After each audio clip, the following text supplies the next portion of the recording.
চন্দ্রকোনা থানার বড়বালা গ্রামে মধুসূদন ভূঁইয়া বলে এক ব্যক্তি, তার খাওয়া দাওয়া সেরে যখন তারা বাড়িতে শুয়ে পড়েছিল, ঠিক সেই মুহূর্তে খাটের বিছানা নিচে থেকে শব্দ আসে, ভয়ঙ্কর সাপের আওয়াজ।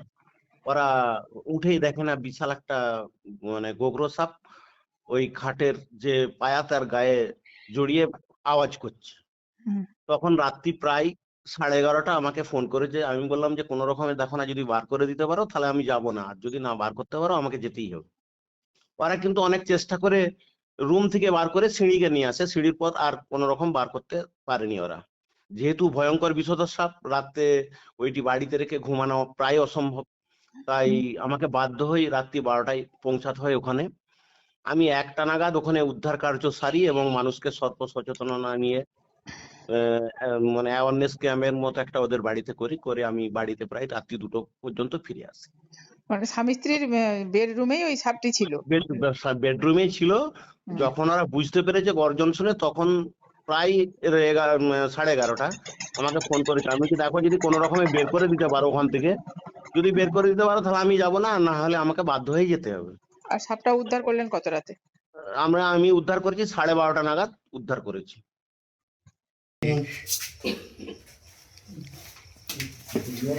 আমাকে একটা ইয়ে দাও, দিবা তো। খুব বড় গোগ্র সাপ। আমি তো বলেছি তো, আরে এইটা নেটটা মুড়া আছে তো, এইটাই বাইপাস দেখেছি আমরা। এটা মেয়ে, ওই এটা হয়ে যাবে, হবে না, এটা মেয়ে। এই আমরা এটা বারবার দেখেছি, ওদের জমা গাছে তোলাই দেখেছি। এটা মেয়ে সাপ।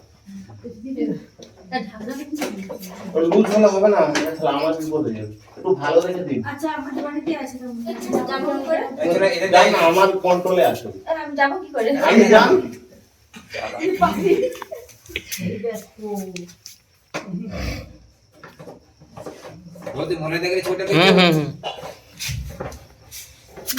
সাপ কিন্তু নড়ন্ত বস্তু ছাড়া কিছু বুঝতে পারে না। ওটা ধরে যাবে,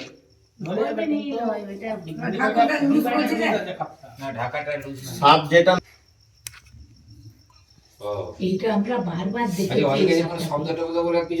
সাপ না, সাপ যেটা নড়বে সেটাই বুঝতে পারবে জীবের সাহায্যে। এদের না আছে চোখ, না আছে কান, না আছে কিছু। এই যদি চোখ থাকতো, এরা নেগেটিভ দেখে।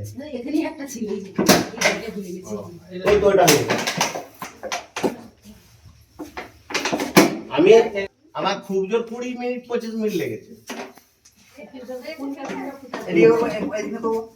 না সবসময় গায়ে এটা দিন দাদা, এটা শক্ত দিব, ওটা পাতলা দিব।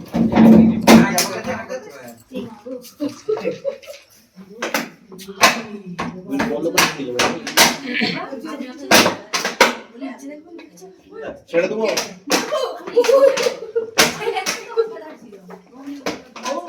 ছেড়ে দিন।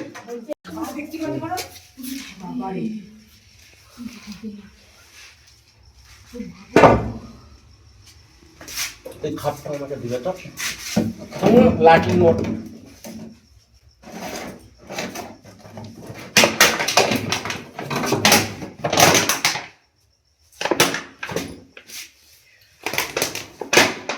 জামা পরে ফেলে যাবে,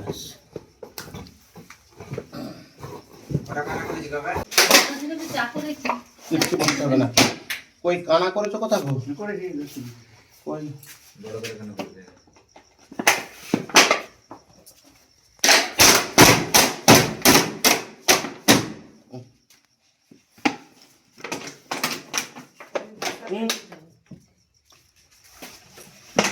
তোমরা শুনে রাখো, সাপ সম্বন্ধে কিছু সচেতন অবস্থা।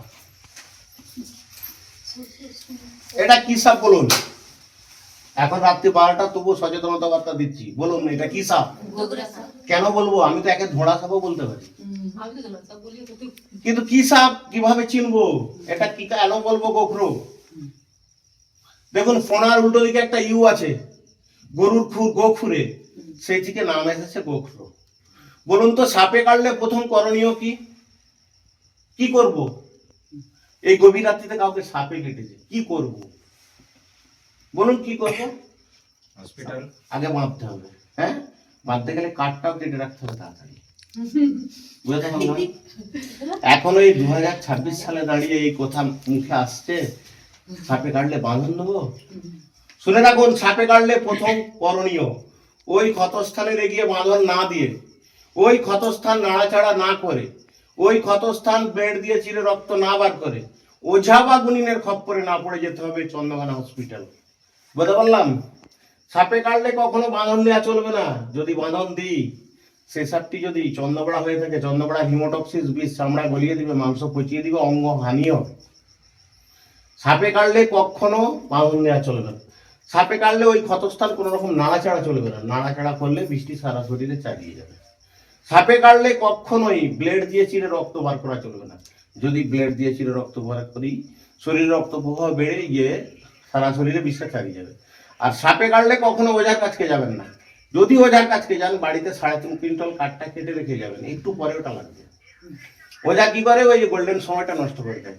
নষ্ট করে দেওয়ার পর ওঝা যখন বলে যে হসপিটালে যাও, ডাক্তার কি বলে, টাইম ইজ ওভার, মানে আর চেষ্টা করবো, আমরা দেখেছি মারা যায়, রাইট।